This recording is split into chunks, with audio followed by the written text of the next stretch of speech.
সাথে আমরা জাতিকে একটা সুন্দর, নিরপেক্ষ এবং সুষ্ঠু, গ্রহণযোগ্য একটা নির্বাচন জাতিকে উপহার দিতে পারবো। বাংলাদেশ আনসার ও গ্রাম প্রতিরক্ষা বাহিনী হচ্ছে আমাদের গণমানুষের বাহিনী। দেশের প্রত্যেকটা নির্বাচনে আনসার বাহিনী কিন্তু সবচেয়ে গুরুত্বপূর্ণ ভূমিকা পালন করে।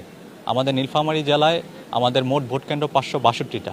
এখানে প্রত্যেকটা ভোটকেন্দ্রে আমাদের 13 জন করে আনসার বিডিপি সদস্য থাকবে। এর মধ্যে প্রত্যেকটা ভোটকেন্দ্রে আমাদের 3 জন করে সদস্য অস্ত্র নিয়ে দায়িত্ব পালন করবে।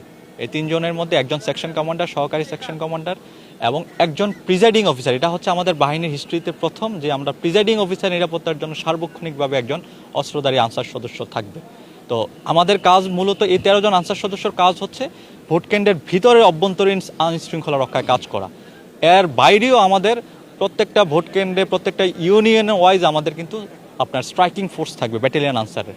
প্রত্যেকটা উপজেলায় আমাদের 2টা করে টিম থাকবে, জেলায় রিজার্ভ টিম থাকবে।